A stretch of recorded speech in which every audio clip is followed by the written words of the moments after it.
right, it is 2 o'clock on the dot. Everyone, we're going to get started.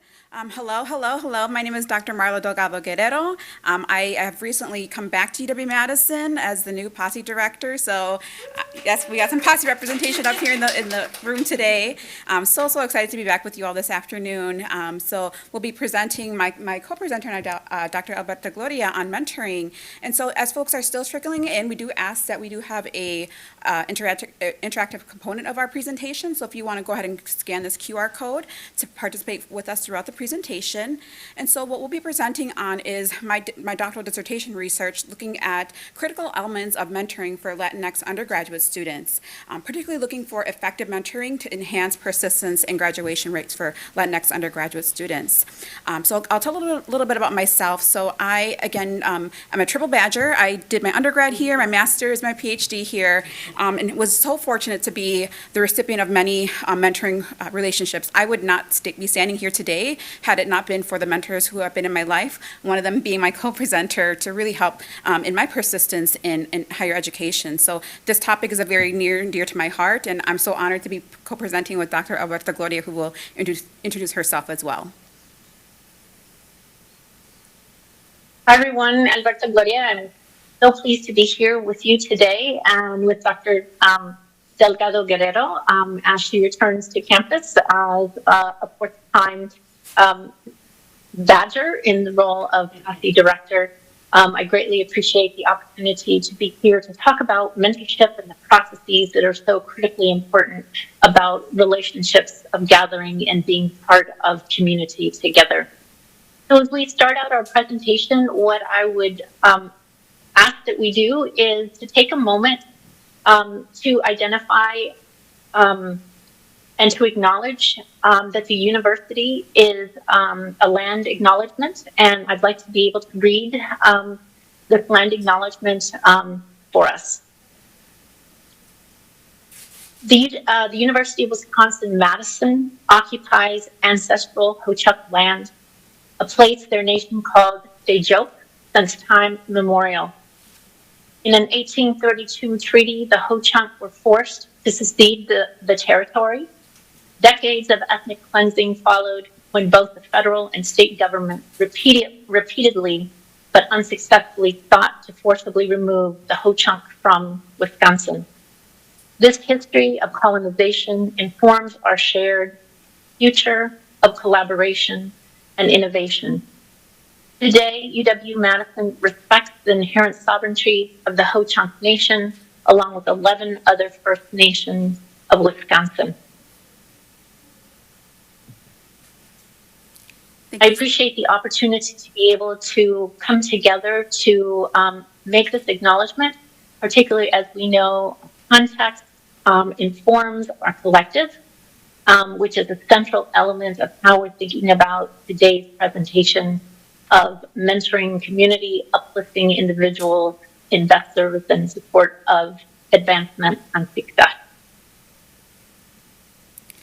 So with that said, we want to get a sense of who's in the room, both here physically, here on campus, as well as our online community. So once again, if you have not done so, please scan this QR code. We're going to have a couple interactive polls to get a sense of who's in the room with us today. So again, I'll give you 10 more seconds here in the audience to scan this QR code. And then online, if you're joining us online, the polls will be on the right-hand side of your live stream as well.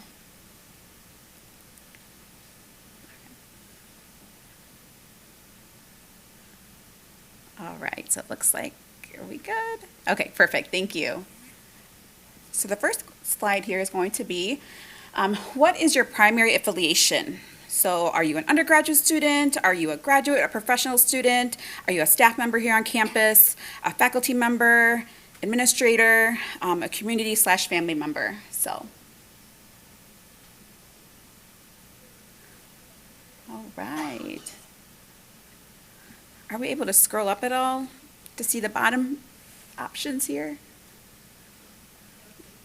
Okay.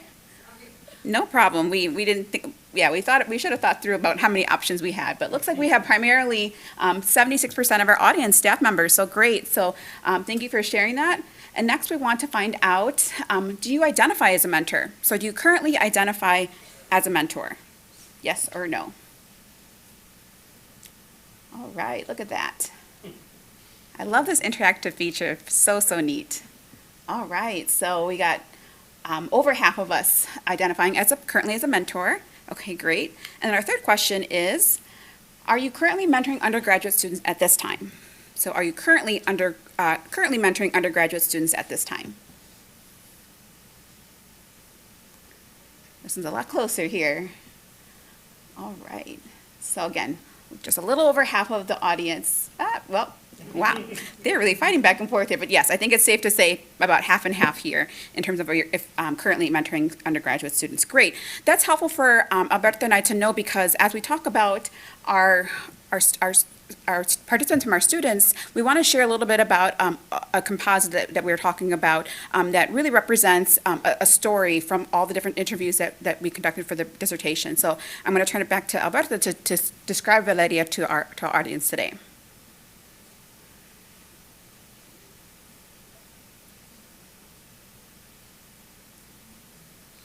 Oh, she's on mute. Oh, there we go. Okay. So, thank you. Sorry about that. So, as part of this context of thinking through how do we make sense of our role as a mentor, how do we hear the narratives and the stories, a key and critical component that throughout our work as mentees ourselves, as mentors, we're thinking about how we take on the role as mentors, is hearing the narratives of individuals. And so, as Marla indicated, we have a composite story that we'd like to present to you that we're going to return to throughout our process, and that's of Valeria. Valeria is a 20-year-old student born in Mexico, raised in Texas, who was a first generation to college and has experienced a sense of normlessness despite being affiliated with student organizations. She frequently questions whether she belongs on campus, as she finds herself one of the only or few Latinx students, much less BIPOC, students in her class, residence hall, or on campus in different settings and spaces. Valeria turns to her culture, to her food, or language-based activities that have provided her comfort, but yet what she finds is that they're not necessarily accessible to her on campus, and she really needs to find herself seeking them out. Academically, Valeria has consistently received passing grades, strong grades, getting into a top university institution. However, given the series of difficult classroom interactions, she's steadily lost confidence to succeed, so much so that she's questioning and doubting herself whether she change her major or even take a break from school. Her parents are concerned that given that she's so far away from home without family, she's increasingly distressed because they're unable to be with her, but hope that she can find someone on campus, someone at the university who can help her. Valeria feels stuck, however, as her professor tells her to drop the course if she's unable to perform successfully. Her academic advisor suggests that she change majors. Her friends, however, are pressuring her to stay even though she feels lost. So as we keep the story in mind, we just want to briefly review the agenda and our learning outcomes for today's presentation. So first, what we'd like to do is to share a bit of two theories upon which the study is based, and then we're going to ask that you think about, how do you think about your role as a mentor? And the first is, our first learning objective is to define and understand the critical psychosocial culture, or what we call PSC, and mentoring dimensions for Latinx students. Our second learning goal is to engage with research and to identify what are some of the current narratives of Latinx mentoring experiences, and coming directly from Marla's dissertation and her ongoing programmatic agenda of work with Latinx students. Next, we're going to ask that we do a bit of application, and in part how come we shared Valerias Story with you, in asking you to reflect on your current mentoring practices and what you might do differently as a result of learning about these two theoretical models and application of findings. And hopefully our last learning objective or takeaway is to have an increased understanding of Latinx and mentoring needs and how to implement some of these new processes, whether within and effective in mentoring programs, in informal mentoring, in your current mentoring relationships with Latinx students. Importantly, we're focusing on theory-driven best practice processes as we understand how do we think about ourselves as mentoring, as mentors. What does it mean for us as individuals to be mentors? Taking on that role is an incredibly important and ominous process that has a great deal of emphasis of power and opportunity to help advance someone, to encourage someone to imagine some new possibilities for themselves. And so that's what we have for our agenda for today. So to start us out in our first learning objective, and the first is theory. So I'm gonna go over pretty briefly two theoretical orientations that we'd like you to consider relative to how we think about mentoring. First, just to set the stage, I'm going to talk just a little bit about persistence and retention.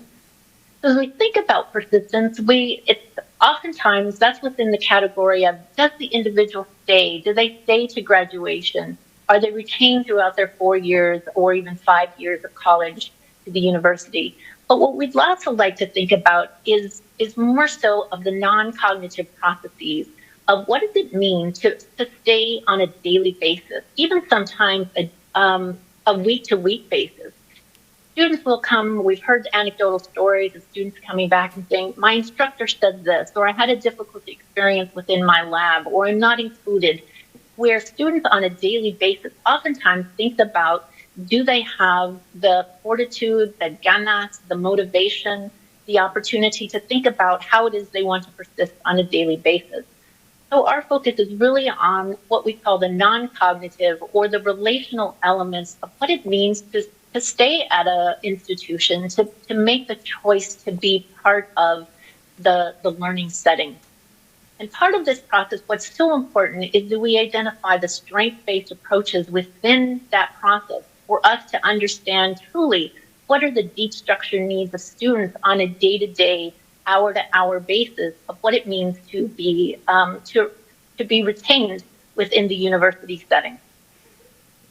So, for instance, what we know across the nation is that Latinx students are increasingly enrolled, are advancing, and yet proportionally to the U.S. and higher education, they continue to lag behind proportionally.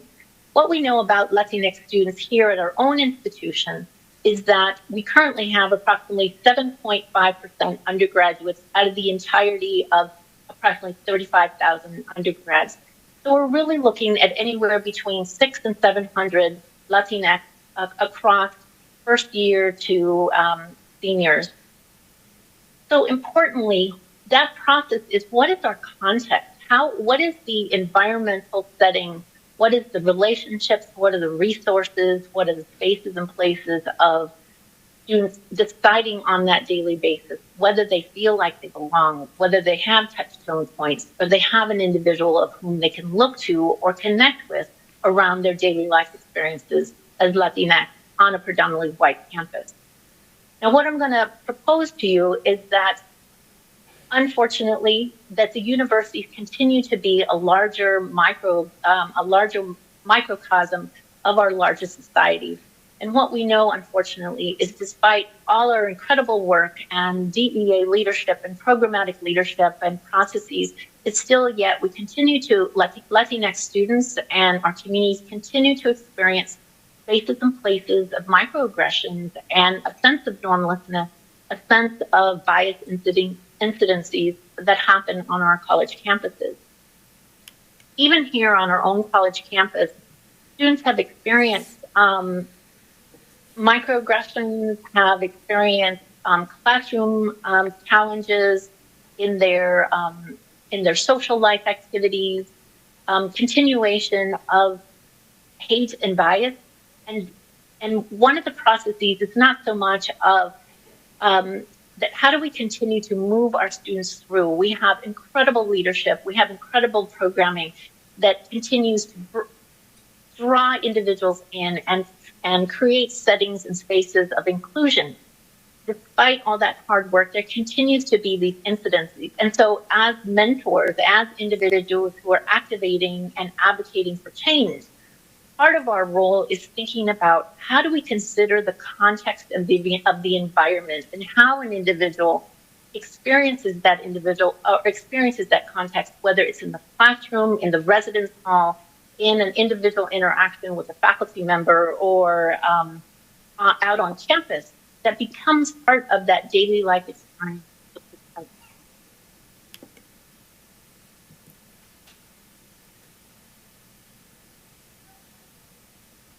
All right. So as I move through, so I'm going to just briefly identify and review the first of the psychosocial framework. And what's critical to that framework is that it understands the individual in context. So there's the psychological, the social, or the cultural, what we often call PSC. The psychological involves an individual's self-belief of self and how they believe other individuals view them or perceive them.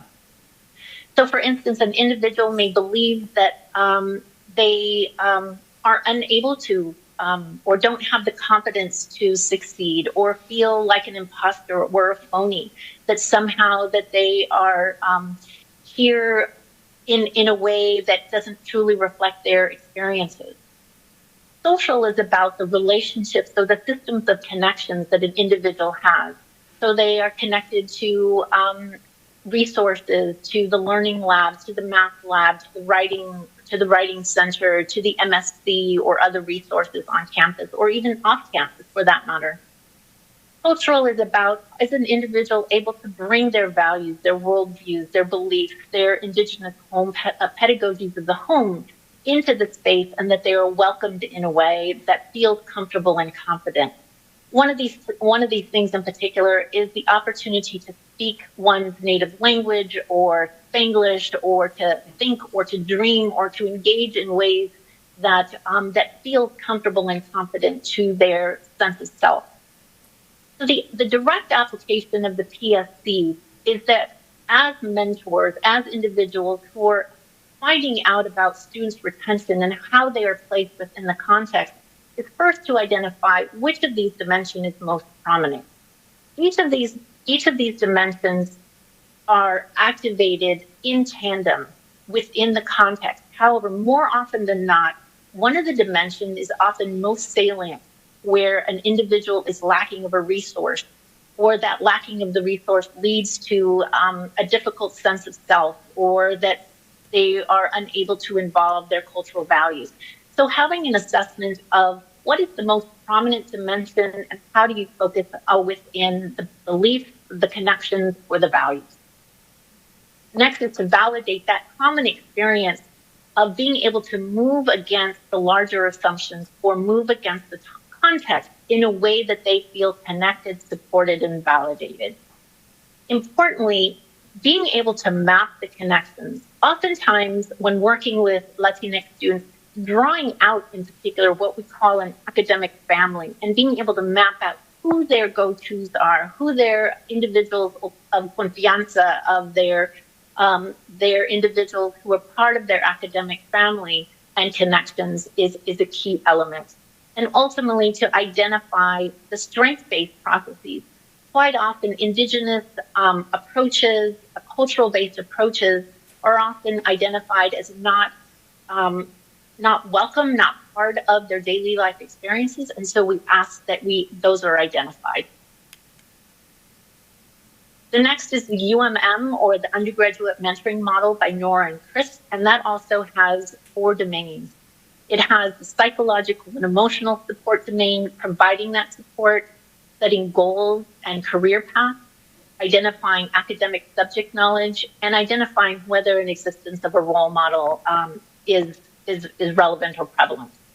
That application involves that an individual, as a mentor, listens with genuine curiosity to their interests and abilities.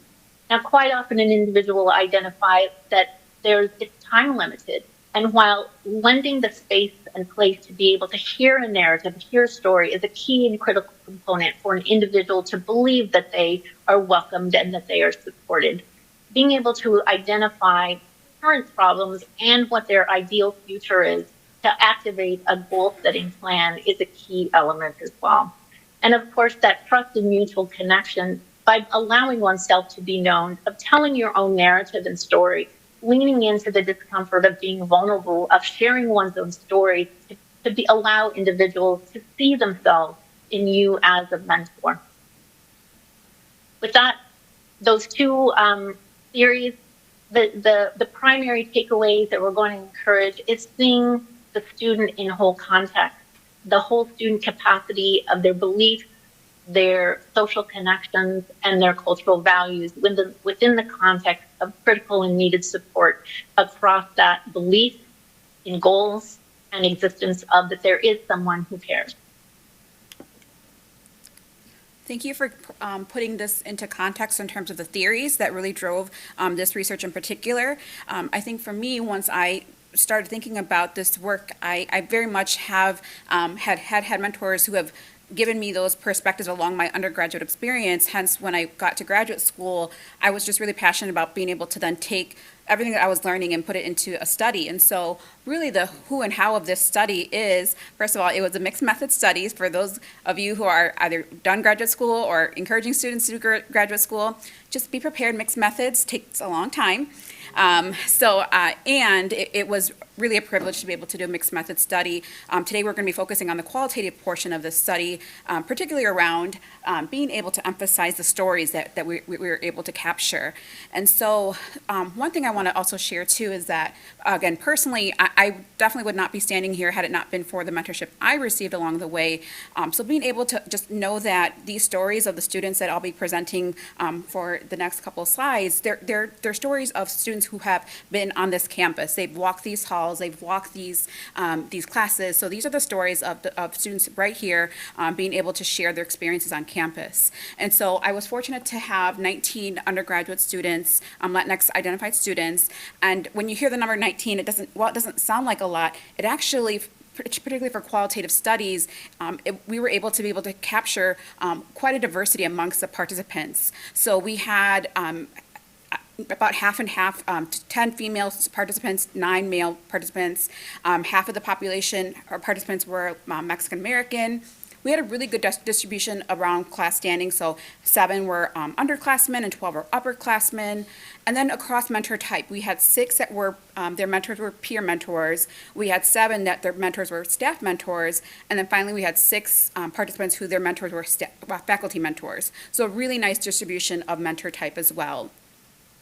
In terms of the structure for the mentoring relationships, 13 of our participants said that their mentors were formally assigned, while 6 of them said they were informally kind of sought out on their own.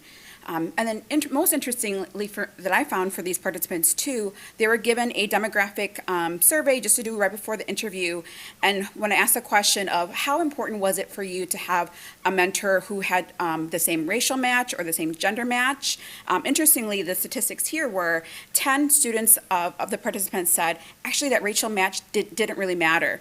And then 11 said gender match also wasn't important. However, you'll soon see that actually, while they describe their experiences really come out a little differently. This was, again, the demographic that they took before the interview.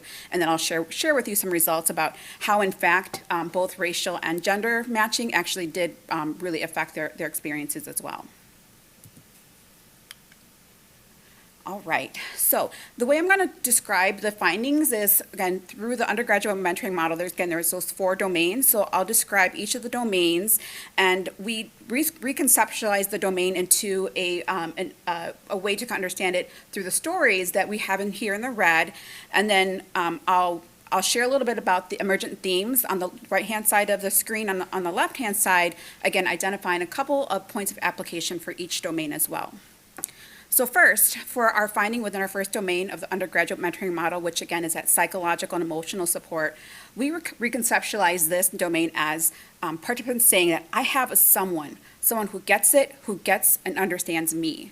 And so really the emphasis here is that for all mentor types, and you'll also see on the screen, if it's a P stands for peers, S stands for staff, S stands for staff, and F stands for faculty. So in the emergent themes, you'll also notice who is saying which mentor type was most prominent for that emergent theme. So for our being able to have someone who provides a space to discuss their personal concerns.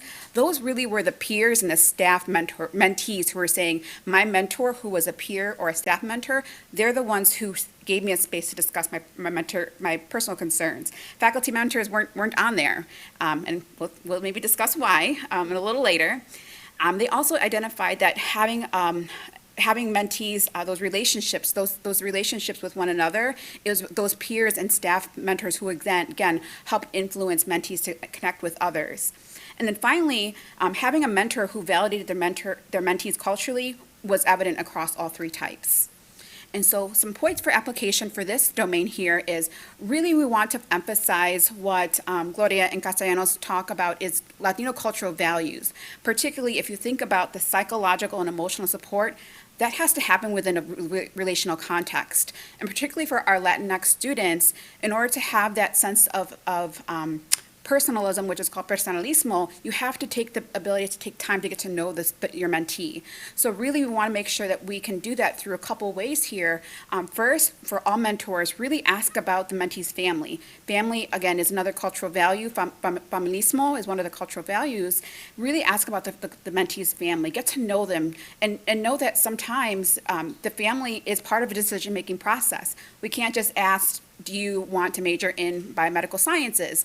It really is oftentimes for our mentees a collaboration with their family. So just be mindful of taking family into consideration as well.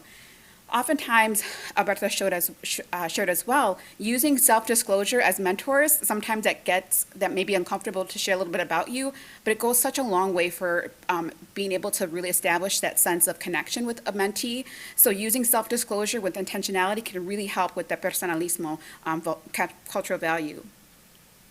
Also, mentees are more likely to open up and build trust and respect when they get to know the mentor as well. A couple of participants shared throughout the time, too, that especially with the faculty mentors who weren't as forthcoming with getting to know them, I'm not going to open up and share something with my faculty mentor because I don't really know them. And so the more likely you're able to share more about yourself as a mentor, the mentees then open up as well. And then finally, taking into consideration the varying levels of acculturation and ethnic identity, particularly knowing that many of our Latinx students, while immigration is not a Latinx single issue to consider, yet we know in Valerias Story, Valeria is a DACA recipient, came from Mexico, has DACA here, but to know that the level of acculturation is also really important, to not assume just because they are first generation here or if they're an immigrant. We want to make sure that we understand that level of acculturation for our mentees as well. So I want to share with each domain an illustrative statement of the quotations from the participants. And I'm going to preface it that whenever I do presentations like this, I get to read the stories. Again, these are participants I got to spend time with, and so they're very touching. So I'm just going to preface, I may become emotional, and that's okay. I own that. Just again, because these are the lived experiences of the students. So particularly within, again, this domain of having someone, having that emotional support. Rosalia shared, this past semester, I told my peer mentor how it's been difficult living at home, and my family says I've been very distant from them because I'm so occupied with school. My mentor suggested that I talk to them about how I feel to negotiate my time with them. And that was really helpful for Rosalia to really start managing those ability to be both a commuter and still being on campus. And then we had Yesenia who shared, it felt really nice to know that my staff mentor sees me and can validate my cultural experiences. They know to include my family, since I'm Latina, when I make decisions, and asks how my decisions will affect my family.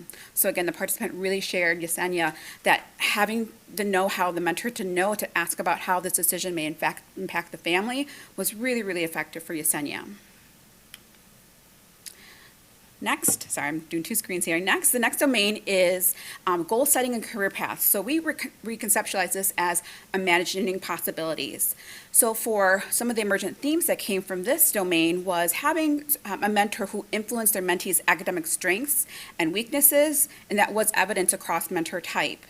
Additionally, many of the mentees shared that being able to be connected with others, particularly in their future career field of interest, was really, really helpful. And then finally, being able to talk with their mentees about graduate school or advancing their education after college. I shared with you all that I would not be here standing here had it not been for my mentor. I did not even know what a PhD was in my undergrad. So many times our participants as well share that we didn't know what graduate degrees was had it not been for our mentors talking to us about that process.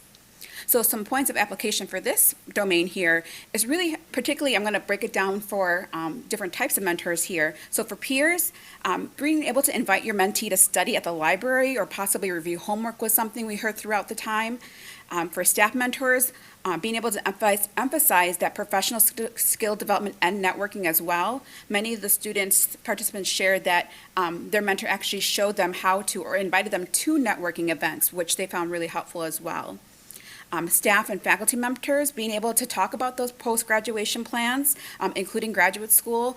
I know this is something that not only from the participants, but from my own experience working with Latinx students, graduate school is something that, especially for many first-generation college students, they don't know, they may not know about it. So just sharing that that's an option for them can be, again, very, very helpful. And then finally, for the faculty mentors, helping mentees imagine possibilities for their future, inquiring, hey, have you thought about a career as a professor? Have you thought about a career going on for your PhD? Making sure that you're really, helping to share kind of questions for them to think about pushing their, imagining those possibilities. So a couple of illustrative statements for this domain. For Angel, he said, my peer mentor would point out my weaknesses and tell me to work on them. He would be honest by saying, stop doing that. And at first, I didn't know why he was being tough on me, but then I realized he knew what he was doing. He already went through that process before me. I knew my mentor didn't want to see me struggle academically as much as he did, and he wanted to help me go through a clear path. And then for Juan, he mentioned for his faculty mentor that it was very huge to have a faculty mentor who talked about graduate school. I had no idea what graduate school was and what research was. He gave me my very first research opportunity working in his research lab. So again, really emphasizing the importance of the faculty member talking about it and giving opportunities to begin research as well. Next, the domain we have is academic subject knowledge support, and we reconceptualize this as this is how you work the system. So the mentors are really teaching the mentees how to work the systems. And so oftentimes across mentor types, many of the mentors assisted their mentees, whether it be with academic homework. Again, going back to that connection, this was such a critical portion throughout their findings is connecting them to the resource that's going to be most appropriate for them. And then finally, helping to facilitate applying their academic interest to whatever they're connecting it back to their culture and their community. And so a couple points of application here, particularly for the peers, having someone who can help their peer mentees learn the ropes of college. Like Angel said, my mentee would tell me, like, stop doing that, you gotta do it this way, was really helpful for a lot of the participants as well. For staff mentors, being able to show mentees how to work the system navigating that university environment. And then finally, for faculty members, being able to engage in research opportunities with mentees was really effective for a couple of our participants as well. So here's a couple stories from illustrative statements from our participants. The first one is Antonio, who had a peer mentor. He said, yes, my peer mentor would connect me to academic resources by literally walking me to that office to help connect me to the resource that I needed. And then Lisa, who had a staff mentor, said, you know, my staff mentor talks to me about the importance of being a teacher of color when I doubt whether or not I want to go into education, because there are not many minorities in the education program. We talked about how it's important to have students of all races see me as a Latina teacher in the school teaching them, which then helps me remember why I want to be a teacher to begin with. All right, so the next domain, which is the existence of a role model, we reconceptualize it as I have someone I can relate with and look up to. And so for, interesting here, for the peers and the staff mentors, they oftentimes experience their mentors sharing more personal experiences of their own successes and failures, as opposed to faculty members who are a little less likely to share their personal successes and failures. But across mentor type, they all experienced having a mentor who modeled how to connect to or network with others. And then finally, they had a mentor who was similar to them. Again, I'm going to talk much more in depth about how actually race and gender did actually matter for many of the students. So a couple of points of application here, really for the peers, helping mentees to, invite them to a cultural specific student organization or attend an event so they can start getting to know others as well. Faculty members, it's really important to go back to that self-disclosure because it really can help humanize the professors. I'll share an anecdote in just a moment, but that humanization when a professor actually becomes more real to a student can be really, really effective for them as well. And then also faculty mentors, being able to talk about educational experiences, sharing your own educational journey, particularly with graduate school processes. A lot of mentees mention that as well. And then for all mentor types, really supporting that mentor matching when possible. And I'll share with you a couple of illustrative statements to support that as well. So for Anna, who had a peer mentor, she said, "My peer mentor had shared a lot of her own failures and successes. I really appreciated this because my mentor fails at something, such as class. She tells me how I can do things differently and how to avoid failure. My mentor did not do well in one of her classes and told me how I could do things differently in order to get a better grade and get something similar to what she then was able to get afterwards." So that was Anna. And then Randy talked about his experience with his faculty mentor. "Having my mentor share about personal experiences provided me, as a student, information about my faculty mentor so that I don't think professors are so successful and that they have no failures at all. It reminds me that there is failure and I can overcome this and still be in a position where I can be comfortable." A couple more illustrative statements here from Rosa, who has a staff mentor. She shared, "My staff mentor is a woman of color, and she is also an immigrant, and I can relate to this because while I am not an immigrant myself, most of my family is. Therefore, I connect with my mentor on many different levels of intersectionality, which would be different if I had a different mentor," which, again, she was alluding to if the mentor was particularly not a woman of color immigrant as well. Pablo said, "Having a faculty mentor with shared values, racial or gender match does matter. He knew Spanish, I knew Spanish, sometimes we would use both languages. He was friendly, and I chose him specifically because I knew he had a similar ethnic background, so I went to him first." And then a couple more illustrative statements here for Noemi, who had a peer mentor. She shared, "Maybe if my white peer mentor would have been Hispanic or Latino, I would have talked to her more, and we would have become real friends, like real friends. There were not a lot of Latinas in the program's office, so maybe if my mentor was Latina, she would have introduced me to some of her friends, and I would have had more Latina friends." And then for Juan, who was had a faculty mentor, he shared, "My faculty mentor was Caucasian and came from a prestigious university, such as an Ivy League school. So it seemed like some of the things that he dealt with were not relatable with my experiences. He didn't exactly have some of the personal stories that related to me. If my mentor was a man of color, I probably could have related to him more with family aspects, and he could have understood different cultural things." All right. And this last domain, which is, again, outside of the undergraduate mentoring model, is a domain we're calling academic persistence.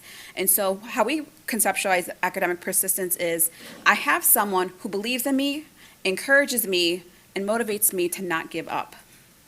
And so some of the themes here was having a mentor who influenced their mentees' decisions to stay in college, having a mentor who believed in their mentees, having a mentor who provided their mentees that encouragement, and then also affirmed them that they belonged here on campus.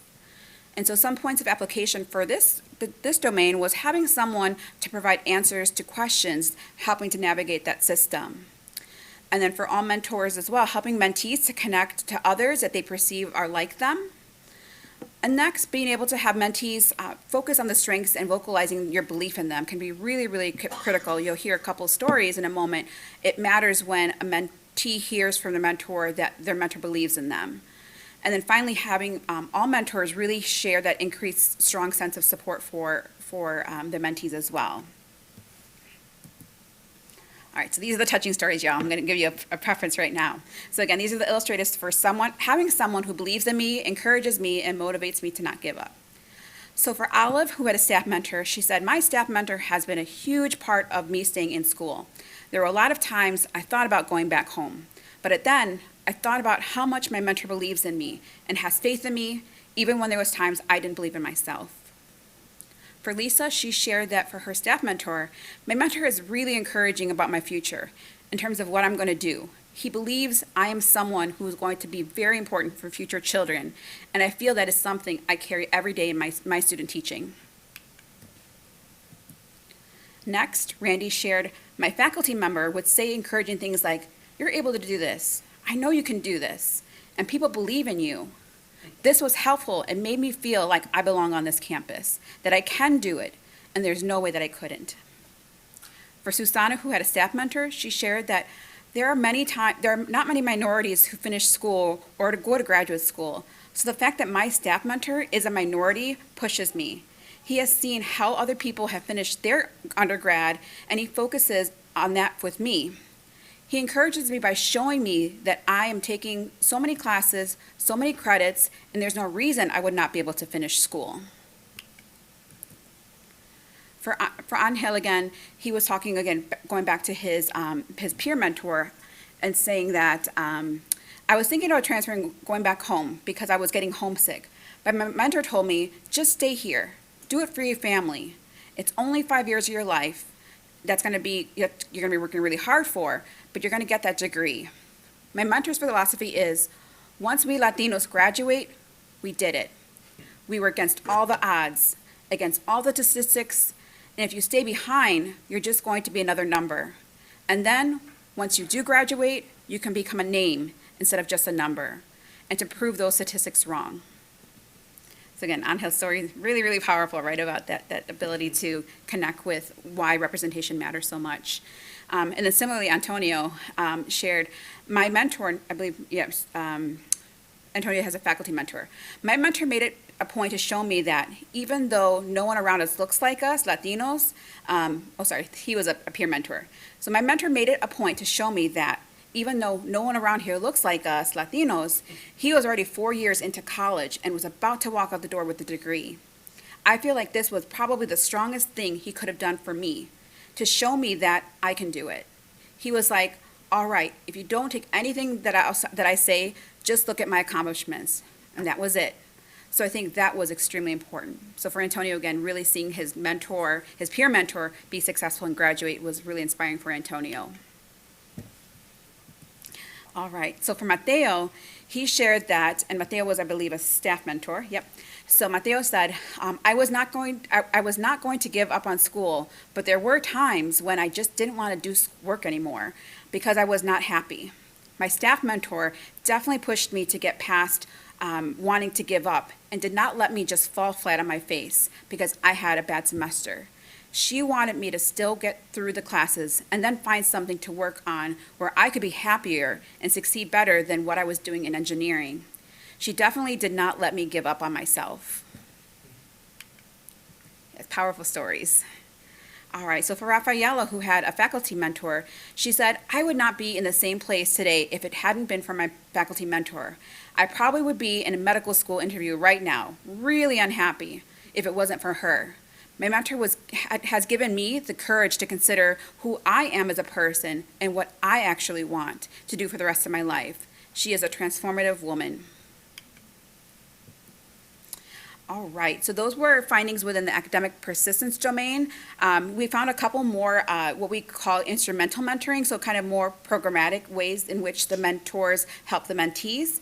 And so this was, again, kind of showing the mentees how to ask for support, helping them talk about discussing the option of transferring, even though obviously we would love for our students to stay here. Sometimes transferring is the best option for them as well, so being understanding of that as well. And then helping with time management skills, some workshops for resources, and then just giving some general opportunities to succeed. So really here, the point of application, particularly for the peer mentors, really model to your mentee that it's okay to ask for help, especially a couple of the stories that, again, I wasn't able to include all the stories, but a couple of the mentees talked about how it was their peer mentor who showed them how to ask for help or how to just kind of understand the system a little bit better from that peer interaction. For staff mentors, providing workshops on various academic topics were helpful for some mentees. And then finally, for faculty mentors, if a mentee is also a student in your class, offer them academic support to help them understand concepts that you notice they might be having challenges with. And then a couple more emergent themes here for specific ways that the mentor helped. The mentor really helped ensure that the mentee stayed. So one participant said, my mentor really, made me get out of my apartment. They noticed that I wasn't coming to some events, and they just made sure that I was getting out of my apartment all day, not sleep through. That was his peer, right? And then another participant said that, one of their peer mentors helped with a romantic relationship difficulty. And I don't know if that was kind of teetering counseling there, but that was helpful for them. And then the different types of mentors really were helpful along the different developmentally peer mentors, faculty, and staff mentors. One student talked about the length of mentoring relationship was helpful, so the longer they had access to their mentor was really something important for them. How frequently they met with their mentor as well was helpful, and then the location of where they met with their mentor. I don't think I included that story, but essentially that student said that we were first meeting in my mentor's office on campus, but then the mentor said, hey, let's go get some coffee instead. And so for them, a little bit more informally could also help strengthen that relationship as well. So some points of application, really focusing on mentoring relationships may involve into friendship and accountability, particularly from peers. For staff, being able to talk about how long you're going to be meeting with a student would be helpful to also focus on. And then faculty, consider how frequent you're touching base with your mentee. If it's just once a semester, that's not necessarily as helpful as if you can have a couple more touch points in that as well. And then again, for all mentors, being able to consider casual locations to meet, and then finally that multiple mentors along the developmental model could be really helpful. All right.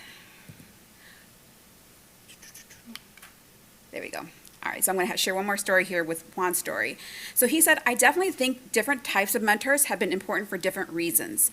I feel like everyone should have different types of mentoring relationships, whether it's a faculty, peer, or professional staff. Those definitely help me to develop in different directions. For example, my freshman year was heavily peer mentor oriented, just trying to learn the ropes of, of college.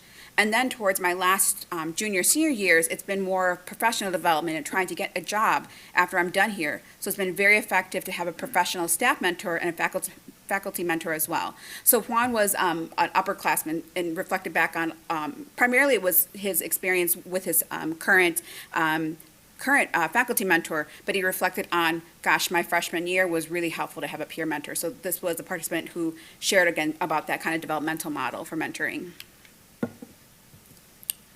All right, with that said, I'm going to turn it back to Alberta. All right. Thank you, Marla. The stories and the narratives are incredibly powerful, and I think they're a critical juncture point for us as we think about how are we engaging mentoring? How are we willing and open to share our own stories? And so with that in mind, we thought we might pose some reflective questions on mentoring practices as we return to Valerias Story. And so we have four key questions for you. And the first is, based on the two theoretical models and the points of application, our first question is, what are you doing similarly with your mentees? How did you see, as you were listening to those points of application, are you doing pieces that are similarly addressing person in context through the psychological, the social, and the cultural, or even support processes of instrumental self-disclosure? Next, we'd like for you to consider, how often do you use these application practices with your mentees? Have you tried them out? What are you noticing for yourself as helpful or even challenging for yourself in taking or focusing in on what are some of those self-beliefs? And while we know that this is not a counseling process, but rather a mentoring process of still being able to hear a narrative and being able to seek out resources, additional resources as needed. The third question is, of the applications that we identified and highlighted, which have you not yet considered, or even for what reasons have you not considered them, or what might be considered most challenging if you were to think about self-disclosure, or what might come into play if you were to meet outside of office, or even how you can be part of that connection or mapping of different relational connections. The fourth question is, what applications might you consider using more frequently, trying out as you consider how are you wanting to engage as a mentor? So as we pose these questions, we realize that we wouldn't necessarily have time or space to be able to talk or walk through each of these pieces, but we're wanting to begin these as mentoring practices. So with this, holding these in mind, we wanted to turn to Valerias Story. All right. So just as a reminder, Valeria, 20 years old, raised in a different, born in Mexico, raised in Texas, away from home, first generation college student, connected to a student org, but perhaps not feeling a sense of connection that might be anticipated.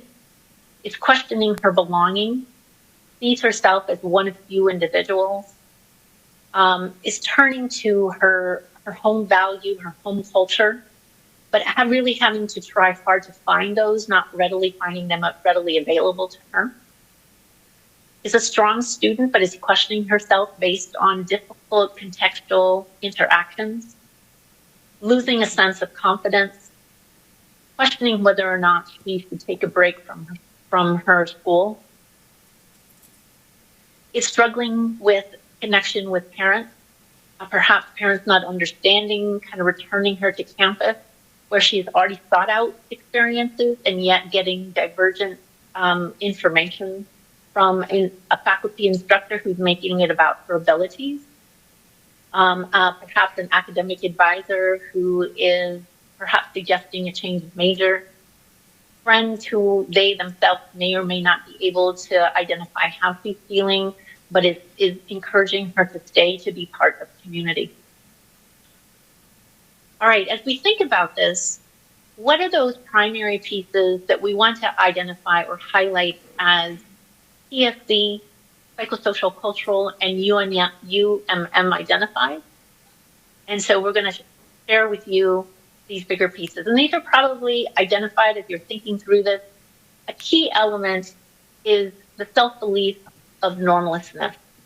How do we validate and identify for Valeria that her experience may not be unlike other individuals, that contextually this might be because she is one of a few individuals on campus, this may be a common experience. And it's not so much of an acceptance of that experience, but of an understanding and goal setting. What can we do to move forward a different experience? That she's questioning belonging and question of fit. Does she belong? How does she view her sense of self?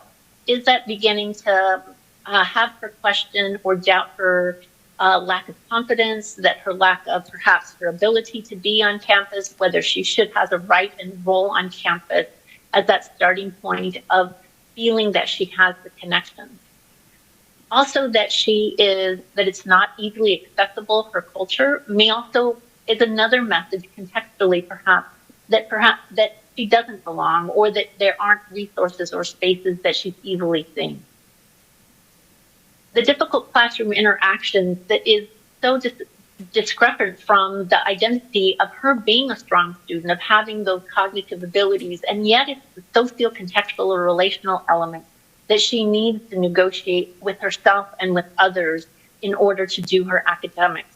Again, the sense of motivation, the sense of opportunity that she's there to learn, and yet the challenge to learn is barriered processed or by the environment. That may increase that connection of lack of confidence. Who else might she be able to reach out to? How is it she is making those connections? And how can she still bring her cultural values into play to allow her that strength-based notion or sense of self? The concern of her parents, of family relationships that perhaps is far away, sense of loneliness, perchance isolation, that she doesn't have family on campus. Again, is the social connection of how do we encourage her to be or to find home away from home, or to create a new sense of familia academica, or academic families while on campus.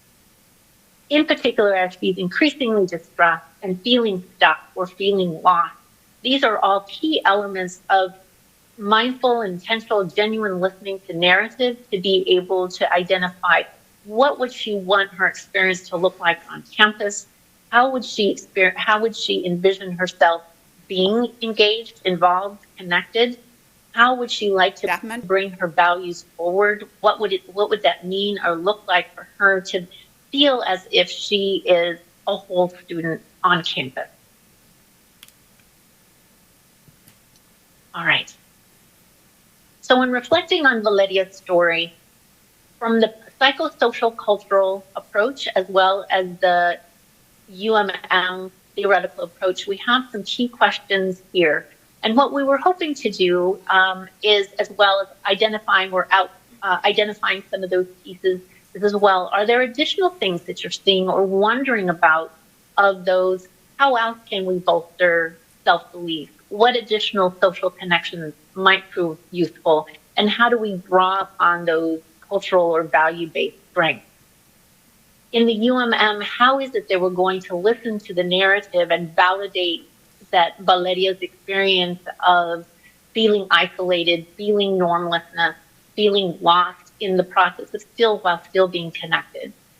What are those primary goals? Are they to figure out a new way to do well in the class in terms of thinking about a restart of how it is she's making further connections to peers or to family?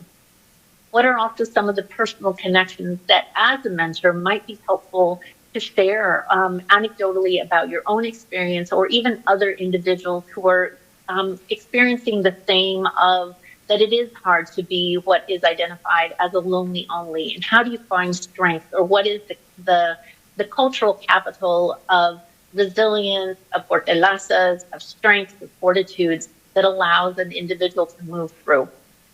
Also, what might be needed as a skill-based assessment of what additional resources might Valeria need, tutoring, connections, or even knowledge or of how to ask questions of the faculty instructor, what might be available, accommodated for Valeria, in particular as a first-generation college student who may not know about, who might know not to ask questions, or is that isn't something that was taught in process of college knowledge. All right. So as we move through this process, we were wanting to make sure that we had a sense of reflection on Valeria's story, of how you would envision yourself asking those questions about self-belief, social connections, and strength-based values in the context of the classroom, of the college environment, of the connections to student organizations. How is it that you're listening to the narratives, and how can you validate those narratives as a positive process and a strength-based generational or ancestral struggle that emanates from a capital of strength and indigenous fortitude? How is it that we're making goals for how do we move day to day or even week to week, semester to semester of goal setting of what it means to connect and retain oneself? What are some of those personal connections to establish rapport or even challenges of assessment? So one of the pieces that, for instance, of mentoring is being able to provide a familial or an educational lealtad. For instance, encouraging individuals to name their strengths, to recognize them, to see those on a daily basis as it pulls in elements of spiritual connection, of cultural connections, of being able to hear one story and that really being truly based within their semblance of their own cultural valores or values. So with this in mind, I'm going to move us to the last of audience discussion and Q&A of asking folks, what are thoughts, experiences? What else would you like to do in addition to what's been described so far within mentoring? and even how, in some ways, has pandemic, both the racial and health pandemic, influenced your mentoring practices? And what other thoughts, comments, or questions might you have about today's topics that we can come into community to engage? So this time we'll open it up to the audience. We have a runner here. Jess is going to help us if you want to provide any reflections on these questions here. And then in the audience, Alberta will be monitoring the Q&A on the online, so you can feel free to jump in with those questions as well. So any thoughts here? We have one here in the audience. Yeah, one question that occurs to me is, how do you define a Latinx as opposed to an international student? Thanks. Yeah, so the question was, how do you define Latinx as opposed to international? So I'll answer that question by, it's really kind of the student's self-identification. So however they identify, I can share, so my dad was born in Mexico, I was born here, so I identify as Latinx. But, I think it really is dependent, allowing the student to identify themselves as their racial identity. Yeah, thank you for that. Other questions? I see one here in the audience, another one.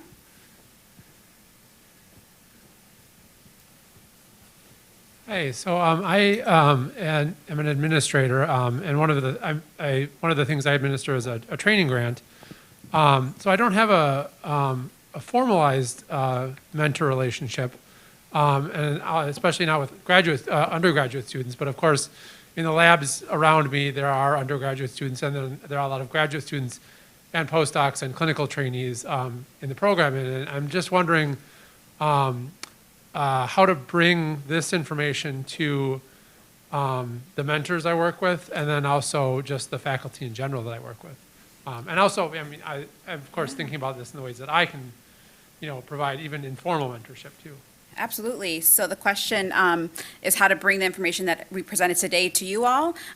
First and foremost, we're working on a manuscript, so that's to be hopefully accepted for publication.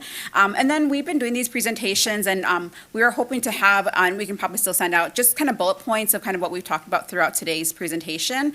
Just kind of bullet points of ways to apply what we've been talking about, particularly with the application pieces that we've been discussing throughout.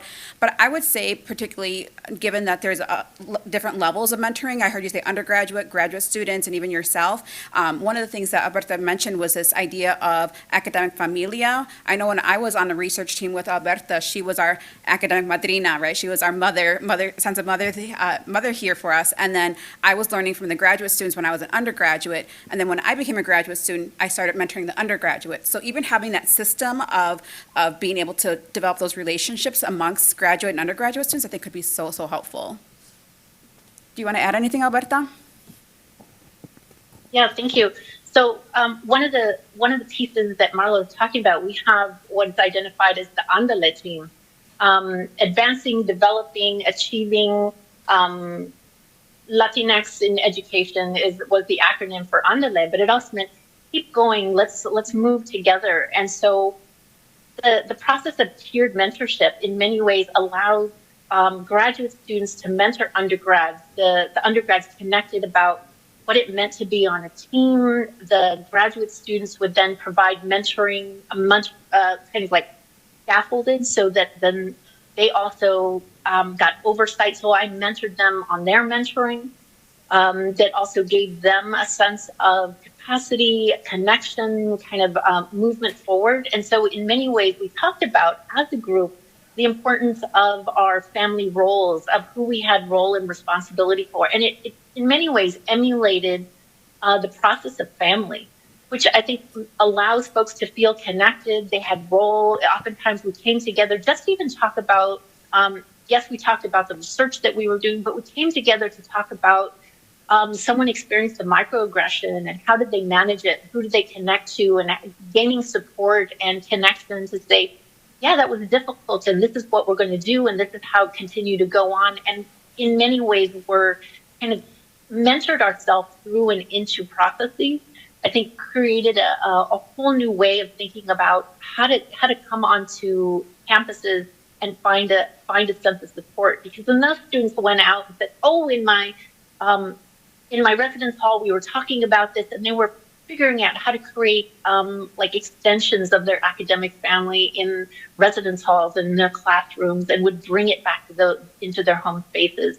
So I do think specific to bringing them into the labs is thinking about how can you scaffold that mentoring levels and peers and having role and function about how folks connect and what it is that they talk about. And it's a very different way of creating scholarship, because it creates community in the process of talking about real life experiences that might be related to research, or even thinking about enlivening research as a way to mentor ourselves through that process.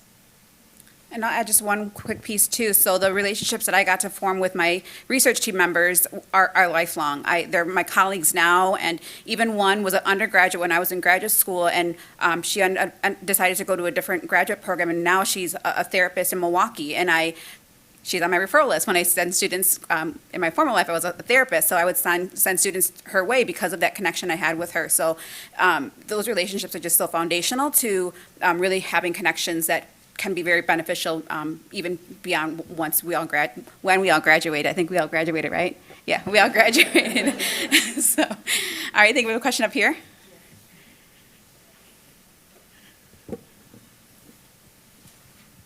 So I come from a program that works with a lot of Latino students, and some of the trends and patterns that I'm seeing is, I know that we value familia intensely, but sometimes that can be very negative.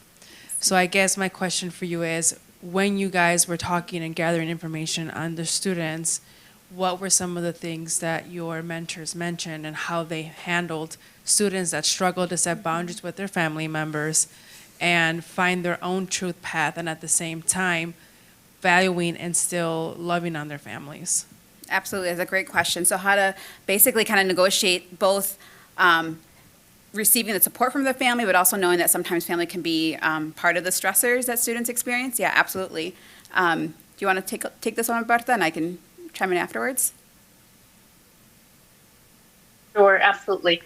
So I think that's one of the a key element, absolutely, is oftentimes kind of the draw and the pull back to familia, because it's such an incredible value. And so being able to identify, naming how to create what's needed for oneself within the academic setting, as well as how to maintain connection with family, is that balance that we would often talk about in our research team of how do you still bring family into the role, because they're the basis and the individuals whose shoulders we stand upon to be for being in higher education. And so being able to identify, how do you talk with family, or how do you set those boundaries, and to be able to then create a sense of support and role and kind of time and space for oneself to get the homework done, or to get the research paper or term paper completed, while still feeling like they have that connection. And so oftentimes we talk about even down to the practicals of like, how often do you call home, and how do you set the boundary of a FaceTime, or only returning home every other week, and supporting one another, because those are intensely intimate processes that inform a student who feels a sense of guilt or a sense of disconnection or not being loyal or valued part of the family by having to set that boundary. And that's an incredibly real experience that I think many of our Latinx and even faculty members, for that matter, staff members, experience as a way to both advance and bring family with. And so that is one of the spaces of sharing disclosure and personal recounts of how they move through that. And yes, absolutely, it's a painful process, and it's also doable. And sometimes it requires even that additional support that we may not be able to provide, of talking with someone, because oftentimes that'll bring up elements of more personal processes that a mentor might not be able to manage, and all the more reason that to have strong connections with individuals at the MSc, or at the counseling center, or at the Let's Chat, or at the Dígame through Chicano Latino Studies, of ways to be able to balance those values as part of the academy. And I think that's one of the things as higher ed is that we needing to include or making room for these indigenous values and home values as a key element of our experiences of Latinx students. I think what I'll share too is, so anecdotally, so I formerly was a therapist at Marquette's Counseling Center, and I had a student also sharing that, my family wants to talk to me every single day, but I just can't give in. I have all this. And so what we were able to, we did two things. One, we had her decide to say, hey, Sunday mornings are the times I'm going to check in with you. So that way family knew, and then she knew that was kind of the time that I have set aside for family. So that was one strategy. For a different student, it did, granted again, knowing that you all have different roles here, but it was to the point where the student wanted me to actually have that conversation with the family member. I speak Spanish as well, so even having me as a university official, reach out to the family and speak with them on behalf of the student was really effective for that student. Granted, again, it was a very specific situation, but not depending on your role, that might be something you may consider in conjunction with the student. Is sometimes having a family member hear from a university official can sometimes also be that added layer to help support them as well. Great question. We have one here. Hi, how are you? Thank you so much for giving all us amazing information. This is conjunction with the second COVID-19 influenced your mentoring practice question, that I see a huge shift from 3 years ago to now, and some of my colleagues, or me myself too, that I see the mental health concerns that arise rapidly across the board. It's not just a pre-college, but pre-college, college, grad students, staff, faculty, anyone you can think of. So some of you are already expertise in different disciplines, but then some of us, including me, I am not capable of those parts. So when that happens, and that person, our students, they're not self-claimed person medically, what would be your advice for someone like me? Absolutely, it's a great question. So, I'll share this because, again, I do have that mental health background, and one of the things that I really share to colleagues across campus is unless you've gone through the training, there shouldn't be an expectation for you to have to be they're everything. So definitely know the resources on campus. But I think because they opened up to you and shared that I might be experiencing anxiety or I might be experiencing something, utilize that trust that you built with them to say, hey, let's make a phone call over to University Health Services, or here's a phone number for mental health services. Would you like me to call with you over to them as well? Really utilize that relationship that you built with them to then help them get connected to the people here on our campus that really are the folks that can help them in that area, particularly around mental health.